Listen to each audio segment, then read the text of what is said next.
Welcome to CyberMAYnia, cyber talks with the brightest minds in cybersecurity. Discussing risks, AI, emerging threats, workforce challenges, and more. With your host, May Brooks. Hello and welcome to another episode of CyberMAYnia. With me today is Owen Connolly. Owen, how are you today? I'm bright and cheery and full of joys. Bright and cheery and full of joys. That's a good comeback. Okay, so you'll have to tell us more about that. But for starters, as always, I ask all my guests to tell us a little bit about you, yourself, and your crazy story in cybersecurity.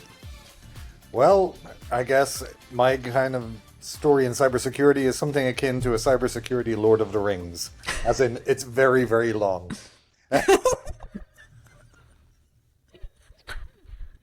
That's a good one. Okay, I'm going to adopt that one. Yeah.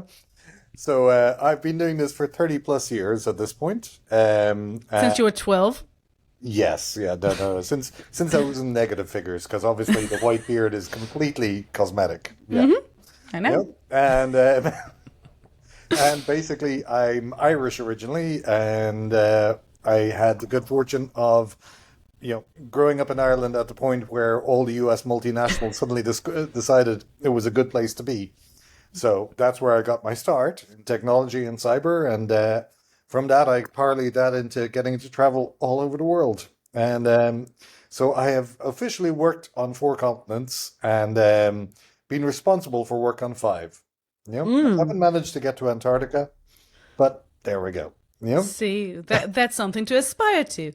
So you know what? I wasn't planning to start with that, but given the fact that you have such diverse background and experience literally all over the world, how do you find those cultural differences influence the day-to-day challenges of cybersecurity? Honestly, it's one of the things that makes life very, very interesting. There is a wonderful, I guess, people don't realize the differences that exist even in such close neighbors as the British and the Irish, right? True. So the British you can understand and the Irish not so much. Have you been to Newcastle? I've been to Newcastle and I've been to Ireland, and on both occasions I felt like I was sure I had good English till now. Yes. Well, yeah. There are many scholars who will tell you that the reason there are more English language as a foreign language schools per capita in Ireland than there are in the UK is, it's not English. It's because Hiberno English is considered to be markedly superior. But that's, but we won't go there. We won't go there. We won't go there. We want to stay friends. We won't talk about James Joyce. We won't talk. No. Can we talk about someone more important? Go for it. Arthur Guinness. Arthur Guinness? Ironically an Englishman. But there you go. He is? Yes. I did not know that, see? You don't know the Guinness family were originally English. No. Yes. Well, I may have known that when I visited the brewery, but I didn't drink quite a lot of Guinnesses that day. At the risk of sounding slightly, bitter, you can tell because at the time when Guinness was founded, he owned land, which no Irish person in Ireland could actually do. That is true. Yes. Okay. Yeah. So the Guinnesses were actually, don't get me wrong, they were an amazing family. In fact, they did wonderful things for Ireland and for Dublin in particular. What a lot of people don't realise is that post-partition, both when Ireland became an independent country, the Republic of Ireland, well, the Free State initially, and the first social housing that existed were actually repurposed Guinness housing that they had provided for their workers. I did not know that as well. There you go. So they were also, I think, one of the first companies in the world to provide free healthcare. Yes. So yes, which they do to this day. There is a clinic in Dublin. But anyway, that's a slight there. Yeah. The cybersecurity was maybe not so good, but it was 1798. So I think two pounds. It was a little bit different. Was about as good as your networking got. Yeah. I think it was more information security back in the day. This is true, and they have managed to protect for 300 plus years, Yeah. the magic formula for the wonderful black stout. Exactly. Yeah. Exactly. So we do all of them, at least for that. So again, going back to culture, there is a lot of difference. And you mentioned Ireland and the UK, but you've been basically all over the place. And I think that one of the most challenging places, at least from my experience over the world, is the GCC area, just because we have people here from everywhere. If you go to the States, most people are American. If you go to Italy, most people are Italian. But if you go to the UAE, most people are from everywhere. Yes. From everywhere. It Most is- people are from everywhere. I do find it ironic that various, cities all over the world describe themselves as a melting pot. And then, I keep saying, look, I live in the biggest melting pot in the world in Dubai. Absolutely. And Absolutely. and that is the case. And and it's a choice thing as well. It's I don't just live here because I work here. I live here because I actually enjoy it. It's I enjoy the fact that my kids have grown up in here in Dubai with with a perception of the world that is completely different to to what I see when I go back to Ireland, etc. You know, it's wonderful to see when you see kids grow up with no concept of race, religion, or otherwise, in a negative context, basically. You know, and Absolutely. It's a privilege. it is. It's a very privileged existence we have here. You know, admittedly, Absolutely. you're down at the other end of the country. Yeah, but it's still pretty much the same on that It is, regard. it In my is. kids' school, they have kids from, I think last count was 90 something different nationalities. Yeah. So they come back from school and tell me, did you know that today is Diwali? Yeah. The Hindu Light Festival. No, I haven't even heard of it until a couple of years ago. So that's sort of their perspective. They look at the world very differently than people who grew up in a single place. Yeah. So And they're it's, very. and I'm hopefully, envious of them. yeah. So am I. I mean, to me, it's, to me, it's something that hopefully will lead to, it sounds very trite, but hopefully lead to greater understanding. I mean, that's one of the things I love about the UAE is, the UAE is a country that absolutely has supported the individual's right to freedom of religion, freedom of belief, freedom of otherwise in an incredible way. While at the same time, and a lot of people say, free speech is a wonderful thing, but no, not tolerating hate speech, which is an amazing thing. Yeah. It is absolutely an amazing yeah. thing. This episode is not sponsored by the UAE government, but maybe it should, because unfortunately it's not. But no, we're both very fortunate to be here. And I think for me, my experience being here in our roles as security professionals, as CISOs, and you'll talk about your experience here in a second. For me, one of the interesting things, we're always to talk to people from other places around the world, hearing their perspective of something that's happened 2 years ago in the Philippines. Suddenly we see it in the UAE. Something that will happen now in the UAE, we'll see in 3 months in Canada. So we learn a lot from each other. And for me, it was always a very interesting conversation to have with people here. It's true. And, the one thing that I've been very lucky with over the years is obviously having managed to work across the world. I know people from all different walks of life in different industries. And the one thing is that, having the ability to reach out and touch and get the information when something starts to happen. One of my favorite examples is years ago, I used to work for O2 in Ireland, which was part of Telefonica, right? And at the time of, if you remember, WannaCry, I was sitting in an office where in London, in Soho in London, and literally at the same time, I got a message from an old friend from my Telefonica days in Spain going, "Have you seen this before?" with a picture of the lock screen, right? At the same time as I was getting reports from another friend who was working in the NHS going, Have you seen this? and I'm like, Yeah, I remember that I day. think you guys need to talk. And that was like, And I remember that day. it was chaos. It was I was just uncomfortable. coming back. I was teaching that day. I wasn't supposed to teach because usually I don't like teaching Friday morning, but I taught Friday morning. I was heading back home for a much needed and well earned afternoon nap. And then all hell broke loose. And I didn't sleep for I think 3 days trying to figure out what's going on and who is in danger and should we do something. And let's make sure that each and every single server everywhere is updated. Yeah, that was a fun weekend. Yeah. And I was working in consulting at the time, which made it even more interesting because we Exactly. the funniest part of the lot was we were quite active from a PR perspective. We used to do a lot of talking to the press and otherwise, and we had quite a good PR agency. But this was the first time ever where I was basically going, oh God, okay. I need to phone them, not them wait for them to phone me and explain to them that this is going to be a major issue. Yep.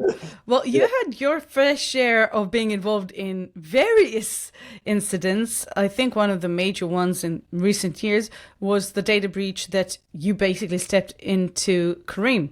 Can you tell us a little bit about what happened there and basically what you had to deal with, like your first week on the job? So I was minding my own business in London at the time, and I got a phone call out of the blue from an old friend who had been contacted by another friend of his, who in turn was out here dealing with something very interesting. And to cut a long story short, I ended up talking to the founders of Careem at the time, specifically Magnus, getting on a plane, and if that was the Friday, I think it was, Friday morning I spoke to Magnus. On the Tuesday morning I was on the ground here in Dubai.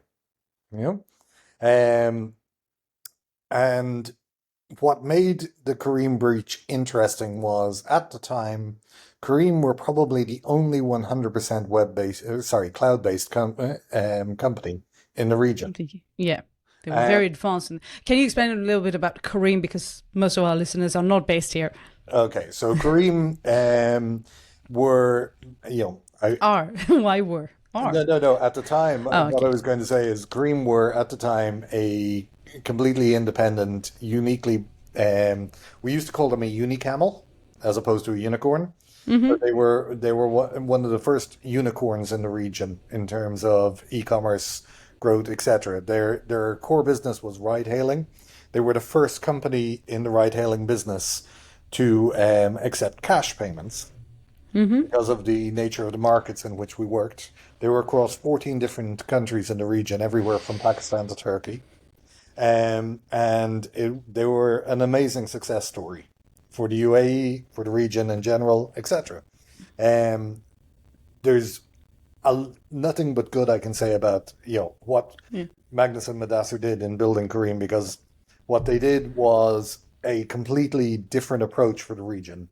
It was the first company in the region, I believe, that offered stock options to employees. They actively went out and encouraged people from the region who had gone to work for the big US .coms to come back to the region and work for them. So, as a workplace, when I ended up there, it was fascinating because everybody I was working with had come from, Amazon, from Facebook, from Apple, from you name it, some of the biggest companies in the world. And, they'd come back to the region to work here. So, yes, they had a pretty massive breach. And that was 2021? No, 2018. 2018? Oh, I thought it was later. Okay. Yeah, no, it was 2018, thankfully. Oh. It was that long ago. And it was a typical breach for a company on their trajectory at the time. So, they had grown absolutely massively and incredibly rapidly. And they were incredibly innovative. They had fantastic engineering teams that were working around the clock, producing new products, new features, etc. And as often happens when you've got a high growth startup like that, you tend to kind of little things like security kind of get left by the wayside or ignored or, otherwise. And it's not even an intentional, it's not an active thing. It's just that everything is focused on growth. And when everything's focused on growth, anything that might smack of going to get in the way of growth kind of gets left by the wayside. Yeah. Um, the details of how the breach itself happened wasn't particularly fascinating, to be honest with you.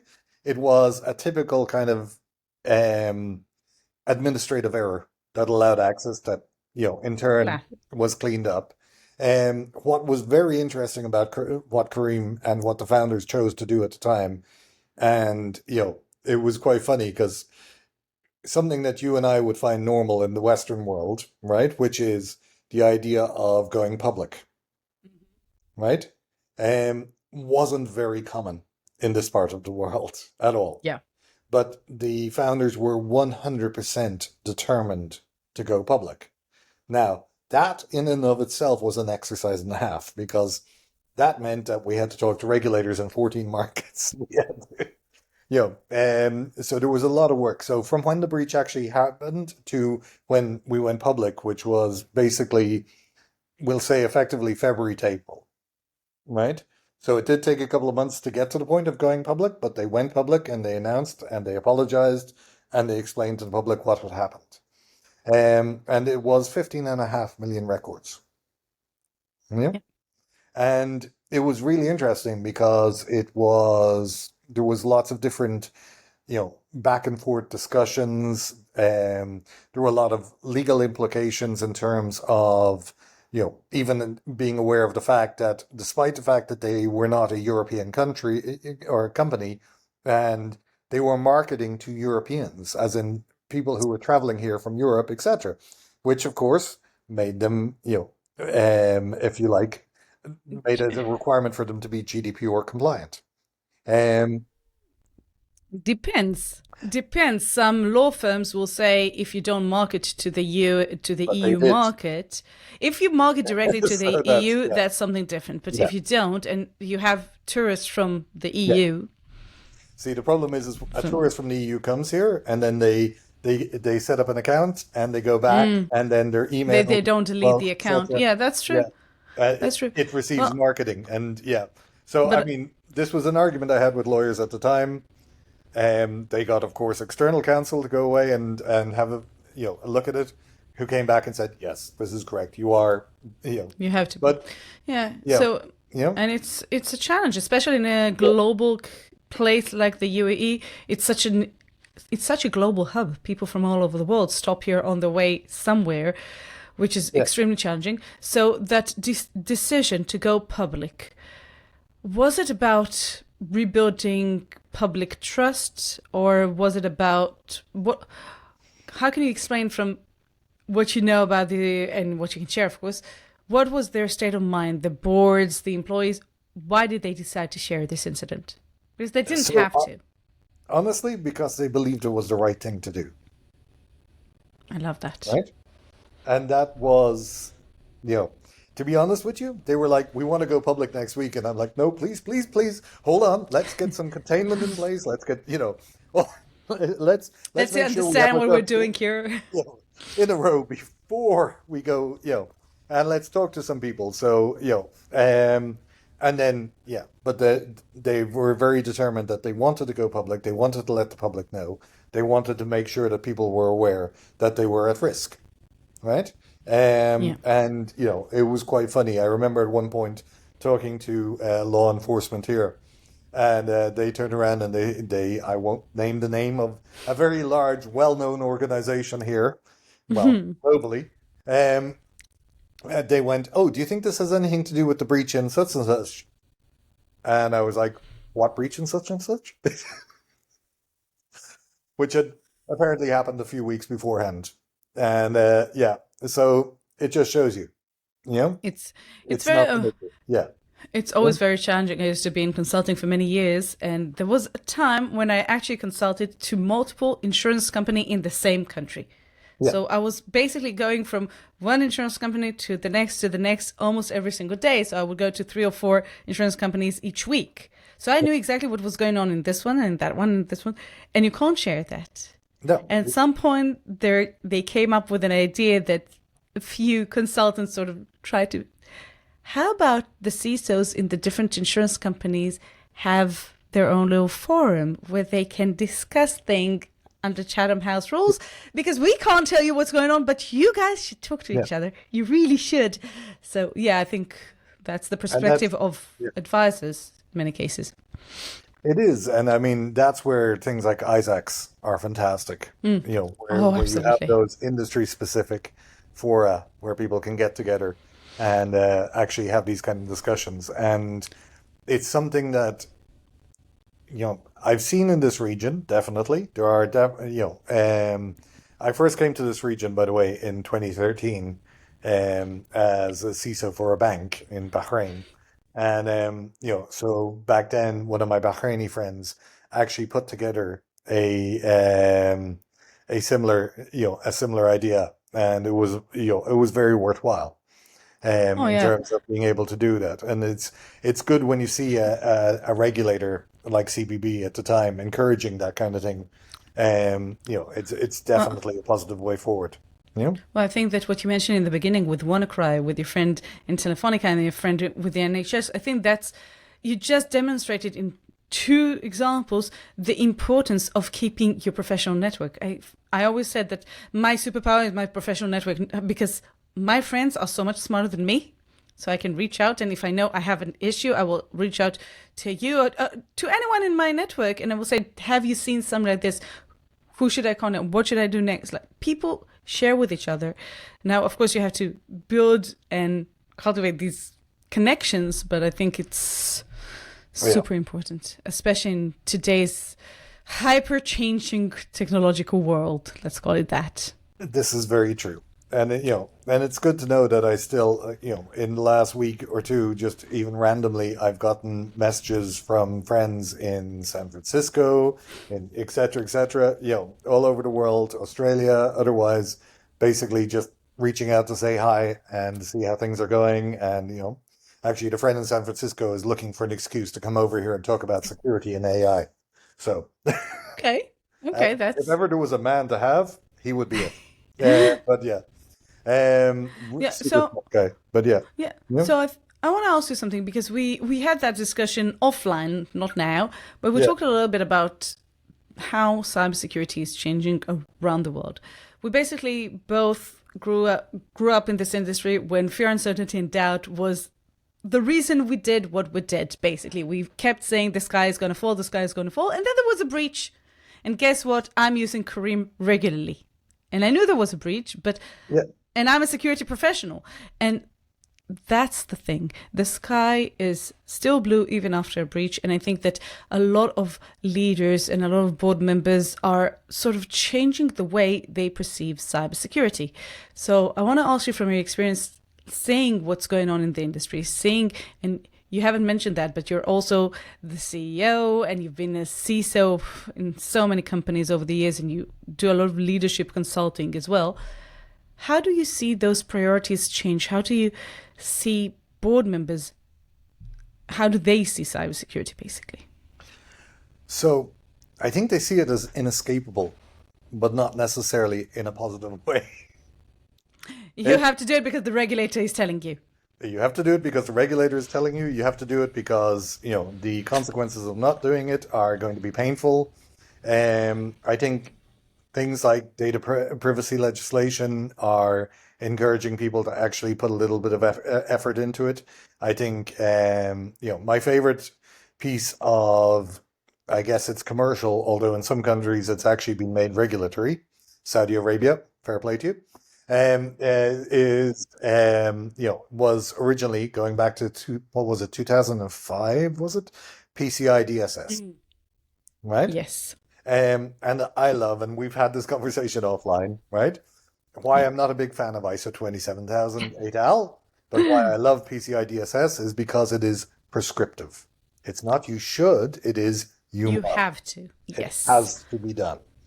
Now, it has its weaknesses because you have effectively the equivalent, you have a scope, and you have a secure network for your payment card information, which means that quite often that's done at the, I guess, without actually thinking about the rest of the network. And therefore, if you look historically since 2005, at most PCI-related breaches, it's because the other network that they were ignoring exactly breached first.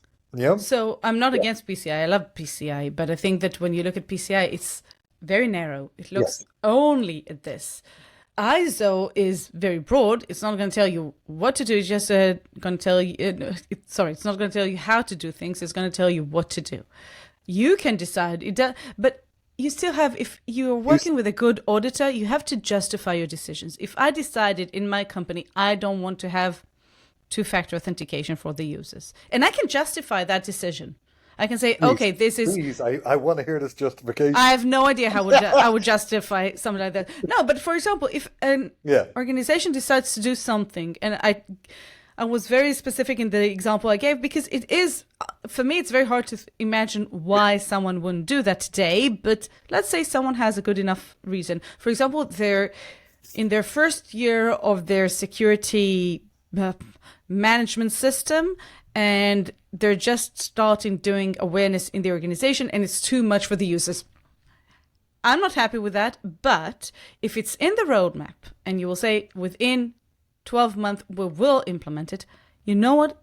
It may be aligned with the current business stature and may be better than putting something that is so restrictive that is not aligned with that business. So I think that ISO is more flexible. It can be it can be implemented in every business. PCI DSS sort of assumes that you're already in a certain maturity level. Otherwise, you wouldn't have credit cards, or you would use an external provider for credit cards.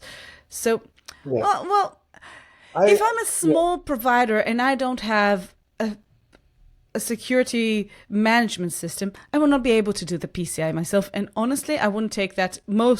I would imagine most leaders wouldn't take that responsibility. They would just use an external provider like Stripe or anyone else, doesn't really matter which one. And yes, they will pay a premium for it, and they will not do it themselves. So I would argue that that's a perfectly valid strategy, and one I encourage. Absolutely. I would do that for many, many reasons. But absolutely, I do. So what you're talking about there is transferring risk.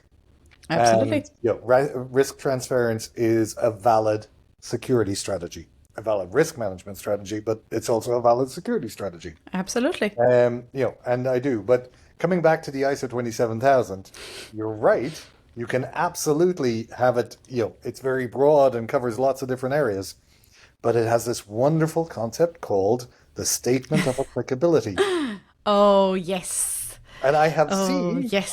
seen an organization, again, a industry brand name in the telecom space, not the one I worked for, right? Where they basically said that they were ISO 27000 compliant because what did they do? They confined it to their data center. Yeah. So the rest of the organization, the big office, all the rest, but how many clients would bother actually looking at the second part of the certification? There are 2 pages. Page 1 with a nice certificate, page 2 with a statement of applicability. Yes. So and this is the problem that you have. I spend a lot of time reading kind of the what do we call it? Whenever a company's going public in the US, those wonderful caveats. On the prospectus, all those wonderful caveats that are there. It makes for fascination. I think every single security standard report, should come with that list of caveats. Right? But that's a question. Yeah. Except for us as security professionals, who else will care? The people who are entrusting their data to them, the people who are not who we think. Who actually cares? But okay, we care. So third-party risk, right? If we're doing business with them, if we have to share data with them, if we're making payments to them, we care, right? If we're doing our jobs as CISOs within enterprise organizations, and we're not double checking that. This is one of the big areas and one of my favorite bugbears, which is third-party risk assessments.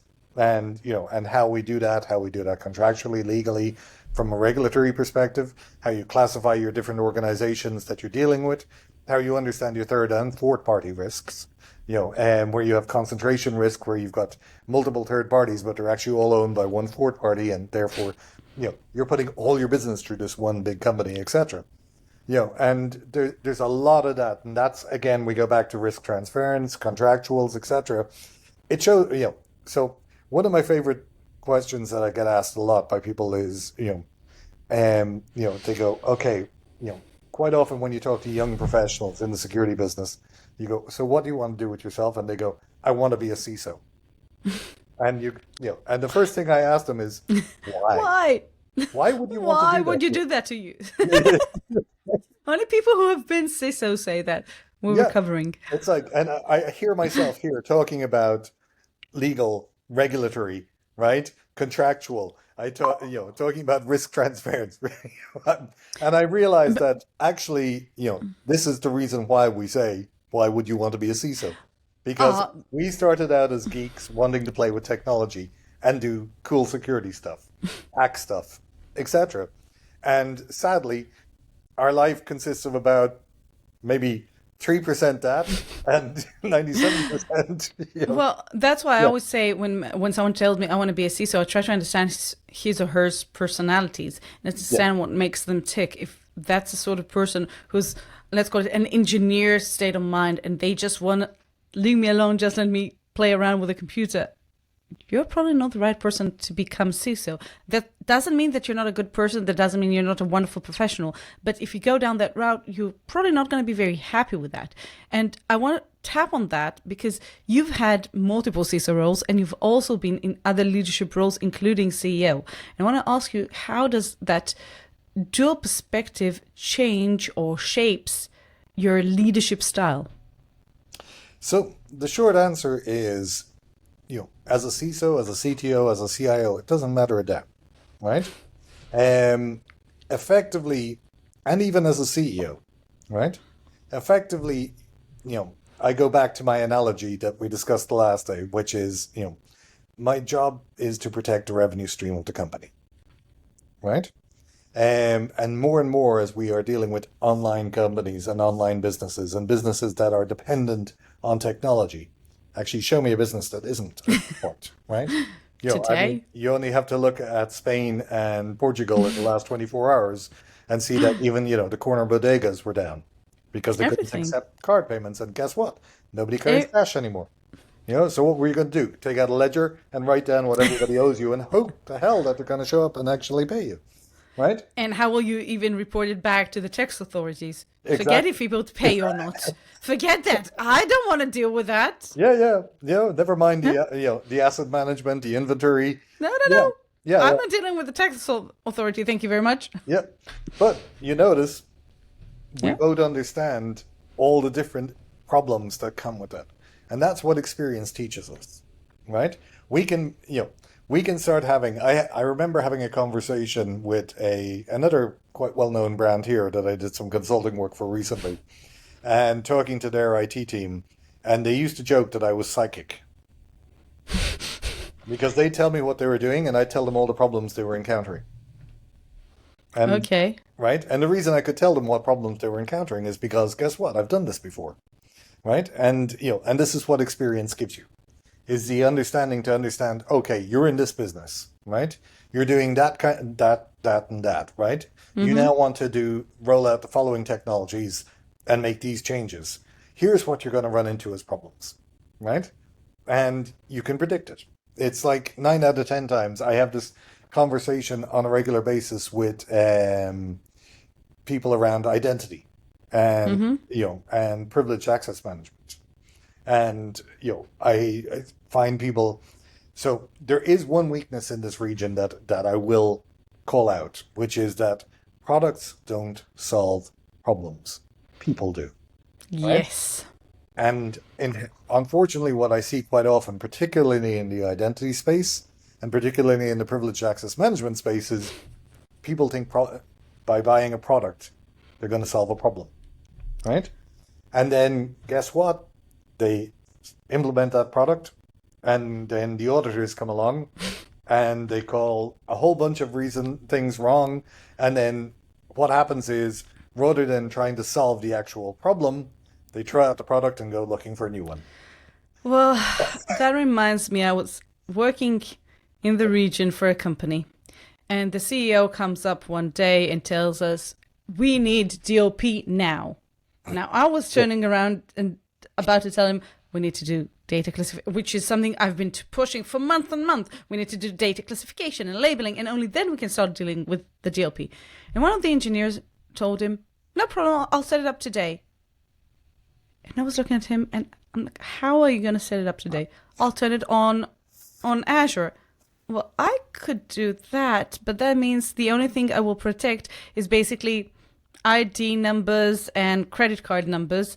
And we had a whole issue around that conversation, because the CEO was like, why can't you be more like him and be more like, he always says yes, and you always say it's going to take us 6 months. And now he was already in the state of mind that we're protected, he just turned it on. No, security is not something you can just turn on. And it does. I wish it would have been that simple. Many bad jokes are going through my mind right now. I can imagine, and it was such. And he was, and the CEO was under a false sense of security, because he thought that that's it. Security had turned it on, so we're protected, and we really weren't. So it was a very frustrating situation where one of the engineers tells the CEO, and he doesn't understand. It's not his fault for not understanding. It's not his job to understand. It's our job to explain it. So I agree to a certain extent, right? Okay. However, DLP in that case, I'm presuming we're talking, it's the Microsoft world. Yeah. Yes. That's what they had. Yes. And in that Microsoft, because therefore it's available to be switched on. Yes. Right? And therefore in that Microsoft world, they have a certain level of licensing. And here's the thing, is that engineer is going to be going around telling people that he is a Microsoft purview expert or a Microsoft, right? And this is one of the big risks that I see all the time in businesses here. They go out and they look for somebody with Microsoft certifications for, not realizing that to implement DLP, it's a process. It has nothing to do with the technology. It's not just a process. It is a culture change. Oh, yeah. Right? So many years ago, back when the world was black and white, no, not quite that many years ago, but 17 years ago, right? There was a very large banking group, the initials there, basically, where I was part of a group that ran what became the largest security transformation program in the history of UK banking. And at one point in the middle of this multi-year project, a JFDI, as we called it, came from the board to say, we want you to, right, take all our unstructured data and put it in a secure site and make sure it's all secure. Sure. And it resulted in a bunch of people running around like headless chickens. And I remember having to call a meeting and pull a bunch of very smart people into a room, right? And going, okay, guys, can we stop for a second? And can we understand what the actual requirements are here? And they're like, well, that's the requirement. I'm like, no, that's the suggestion.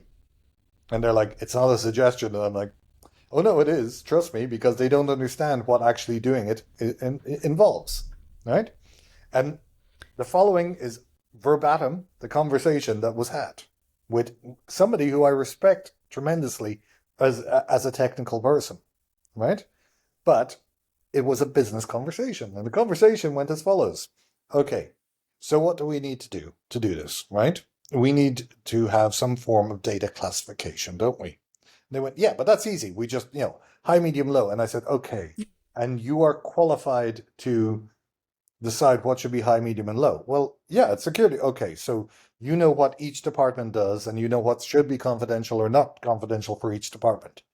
Okay, so basically, we can't classify the data. The business has to, right? Now, I said, then also maybe there needs to be other forms of classification besides security classification, what we'll call business classification. And need to know. Yeah. And they were like, what do you mean? I said, well, you can't just do classification. We also have to do retention, right? And they went, okay, well, look, the law says 10 years. And I went, that's great. So we're a bank, aren't we? Yeah. Do we do mortgages? Yeah. That's more than 10 years. It was like, And some data has to be kept for a lot for longer. life. Yeah. Yeah, exactly. And this was my point. And I said, and actually, we can't, as security professionals, we can't make that. No, it's a business decision. It's a business decision. It's a compliance decision. It's a legal decision. It is multiple different factors. And, and we see this time and again. And this comes back to culture. And it comes back to the fact that security is one of those things, like health and safety, which is not the responsibility of a single department. It has to be the responsibility of everybody in the organization, because security people can't know everything. And like you said, that engineer can't actually make that decision, but they should know enough to know they can't make that decision. Exactly. And that's my point, right? And it's when they don't know enough to know that they can't make that decision, that's when they become dangerous. Yeah. Couldn't agree more. Yeah. Couldn't agree more. I think that this is exactly where security and business come together. Not, what a strange idea. Why would you? Well, we first were the Department of No. For many years, we were the Department of No, and then we sort of became the Department. No as a service, exactly. I remember that I started a role many years ago. Yeah. And on my first day on the job, I went and met with our head of infrastructure, and he asked me, "Do you have a wallet?" Yes. Okay. And he gave me a piece of paper, little note, wrote the word "no" in great big letters, folded it to 4, and told me to put it in my wallet. And whenever I come over to ask him for something, to open my wallet and take out the little piece of paper and save us all time. So we were the Department of No. And then we became the Department of, yeah, but... And if we want to continually be part of the conversation, because as we already talked about, it is changing. We do realize that the impact of cybersecurity is not what we would have assumed it would have been. Let's call it this way. We need to become more than just enablers. We need to become, well, hopefully drivers and helpers, not just, we won't be in your way too much. So I think that is why we need some sort of business alignment and business understanding in the security department, to have those meaningful conversations with leaders. Okay, so you're 100% correct. And now we go back to my favorite analogy, which is, what do I as a CISO do? And the analogy I always use, and we had this conversation before, is I always use the Secret Service in the US. Not because I want to wear shades and carry a gun. Well, actually, I do like doing that, but that's a whole other story. It's more to do with the fact that a lot of people don't realize that the Secret Service are not employed by the president. They're employed by the Department of the Treasury, right? And the reason that they protect the president is not because they like the president. It's because the effect of an assassination of the president, right, on the US dollar would be significant. And their whole job is effectively to protect the value of the US dollar. That is also why they are charged with counterfeiting, dealing with counterfeiting, etc. And, and it's one of these things that when you realize this is the perfect analogy for what a cybersecurity team should be doing within an organization, or a security team in general. Our job is to protect the revenue of the organization. And it comes back to, to mention another agency in the US, but actually not really, the famous triumvirate that underlies information security, cybersecurity, security in general, which is confidentiality, integrity, and the one that everybody forgets, availability. Right? I always say, I don't care if everything is secured and everything is confidential and no one has altered the information, but I can't access it when I need it. It's absolutely useless. It's a failure. Yes. It's useless. I don't need it to be secured if I can't access it. So yeah, and you're 100% correct. And this is why, so the one thing about this business is that I mentioned at the start that really we're geeks, right?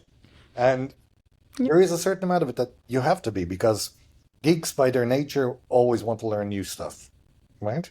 And therefore you have to be willing to geek out and go down rabbit holes to learn about everything from finance to, to user experience, to all these different disciplines within a business in order to understand how best to protect the revenue of the organization, right? And, and that means that over time you find yourself sitting in meetings where you're actually offering improvements to products. You're offering, so you're not just contributing the no, right? 'Cause let's face it, it's easy to say no. Oh, it is. It's, Much easier. Yeah, there are so many bad jokes I could make, but it's like, it's easy to say, but being able to say yes, but effectively involves being able to offer an alternative. And being able to offer an alternative means that you have to have a deep understanding of what we want to the achieve. problem is they're trying to solve. Love that. Yeah. So and, before, and that's literally the core of what we do. It's, understand the business, understand the technology, understand the person's role and their job, and how we can help make them successful at what they do. Because only by doing so will we actually be able to fully secure the business. Well, basically, we're translators. We are, to a degree. Translators, counselors. Yeah, we translate geek to business and vice versa. Before we wrap up, I have one question before we get to the pop quiz. Go on. This industry is ever changing.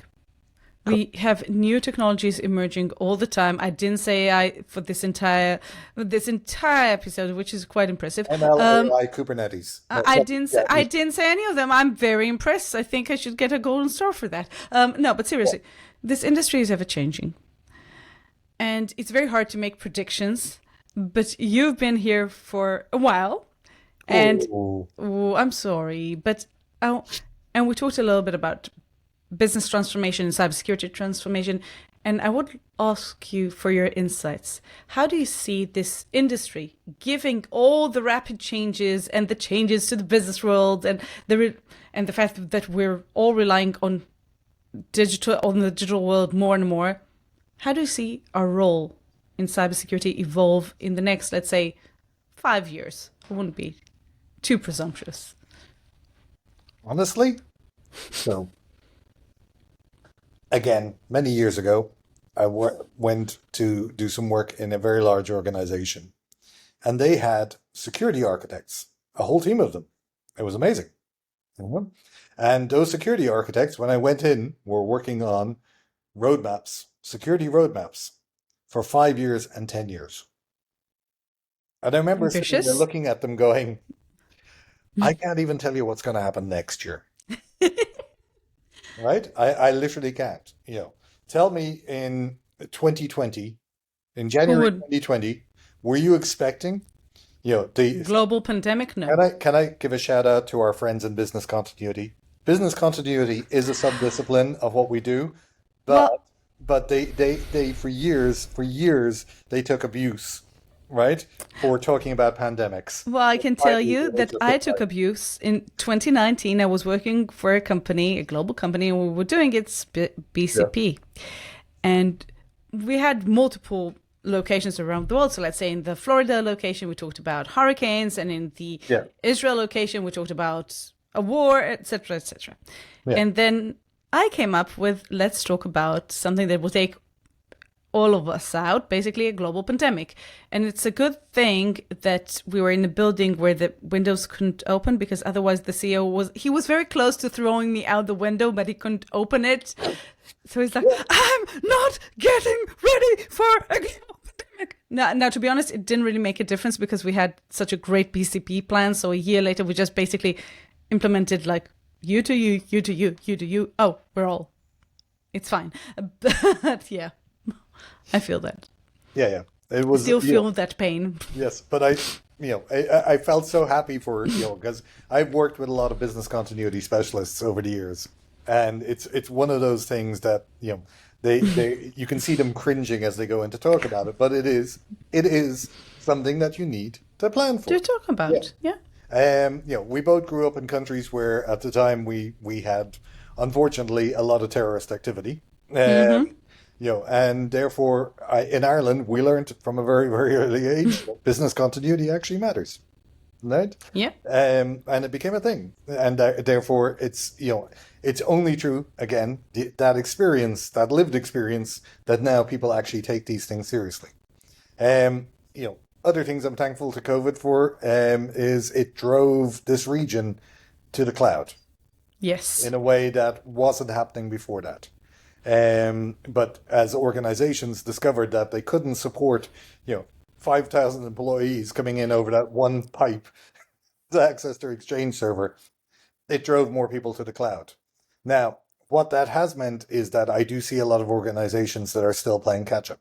And I know it's, 5 years later, but they're still playing catch up in terms of security and understanding the risks and otherwise around that. So you ask me what I predict. I can't predict 12 months into the future. I can't. It would be suicidally insane for me to say I could, right? I'm not going to hold you to it. Yeah, But okay. no. Okay, But fair enough. what I can tell you is that AI is going to be mentioned everywhere, right? Everybody's going to be talking about AI. Even the cat is talking about AI. You can hear my cat in the background. Yeah. Because you said AI, you see? It is. Yeah. You can hear how upset the cat is getting now, just because I mentioned AI, right? It's okay. I had a very good. I understand. I can relate. And and the problem is that we are going to see lots and lots of new products in the next 12 months, right? Or say, come on, we're going to see so many new products launched, and all of them are going to be telling us more information, right? And to quote my good friend Daniel Miesler, who is a god among men, right, in the security space, as he said a long time ago, when everybody started talking about ML and the security products, it's like, right, I don't need more information. I need something that reduces the impact, right? And that's what we're going to see. We're going to see lots of new products that are going to give us lots more information without reducing the impact. Yeah, that's what we need. One more dashboard. Okay. Yeah. Okay, so before we wrap this up, I always finish with a rapid round of pop quiz questions. Quick, short, to the point. Don't worry, nothing. Short and to the point. I'll close your mic. I have that power. See? No, I should record. Maybe I should record on Zoom and then I can act. No. So seriously, short, okay, speedy, and whatever comes to mind. No right or wrong answers. Are you ready? Go for it. Go for it. If you could go back in time, what's one piece of advice you would have given your younger self? Buy Bitcoin. Okay. Fair enough. Yeah. What motivates you personally to keep pushing forward, especially in these challenging moments as a security leader? Honestly, two things. One is I love this business, right? There was a time when if you told me, and I will freely admit it, that I would be 53 years of age and I would still be in love with the work I do, then, I would have told you, you're insane. I'm going to be retired a millionaire by 40. Yeah. Didn't happen. But it's honestly two things. One is that I love Passion. what we do. Yeah. And then the other one is I have 3 kids. So don't have a choice until they're in a position to support me. But there you go. Fair enough. Yeah. What is the last book you read or movie you saw that had nothing to do with cybersecurity, but really enriched you personally? Wow, that's a very good question. I read a lot. Actually, I will talk just about a really good movie, although probably the world knows it by now. At the weekend, went with my kids to see Sinners. I haven't seen it yet. I can highly, highly recommend it. Okay. It is. So it's directed by Ryan Coogler, who directed Black Panther. Mm-hmm. Yeah. It has an amazing cast. It has a phenomenal soundtrack, and it is just a really well put together vampire movie. And there's even an Irish connection. Okay, so I will try and check that out probably on one of my next flights. Yeah. But what's one piece of technology or tool you couldn't live without in your day-to-day life? I am probably going to, get in trouble with a bunch of people right? Especially in the security space. But I am a unrepentant Apple fanboy. I think it's over Right? between us. I think it's Yeah. totally over. I'm sorry. I sorry. love my Apple ecosystem. I love my Mac. I love my iPad. I love my Well, iPhone. no one's perfect, I guess. Yeah.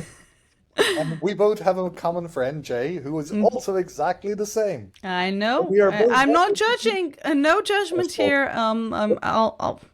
Yeah. It's annoying. It's a closed system, and never mind. Okay. But it's So- a system that works. True. Yes. That's true. Until it won't. Whoa. Ooh. Yeah. If your cybersecurity journey was a movie, what would be the title? I'm going to steal this from a friend of mine, which was basically, she always said that she was going to use it for her autobiography. Okay. And it would be, well, that didn't work. I love that. That is a great title for your movie. Yeah. Yeah. I think for everyone in cybersecurity. Absolutely. Yeah. I'll put that on a t-shirt. Yeah. Well, who would have thought that had happened? No. Yeah. So I guess we should have. Yeah, my favorite saying in the world is, because it applies to both the highs and the lows, and it applies to every kind of crisis you find yourself in. And I love crises. Yeah. It's You're an adrenaline junkie. Like I think yeah. most people in our industry It are. is. Yeah. I think I said to my kids the other night, basically, if they ever see me deciding that playing golf is a good idea, that they should take me out and shoot me at that point, that Yeah. I've finally given up on life. Right? I can't do slow moving. No. And That's not us. Yeah, Not us. It's just not our nature. But my favorite saying is, "This too shall pass." Yes. And that would probably be the best name I could give my journey. Your future movie. Okay. Owen, thank you so much for joining me today. It was such an insight-filled conversation. As I sort of expected, because we just had another conversation on something else. That's why I asked you to come on the show, because you're amazing. So thank you for joining me. And for those listening, don't forget to subscribe so you will never miss out on another episode of CyberMAYnia. With far more interesting people. But yes. Never.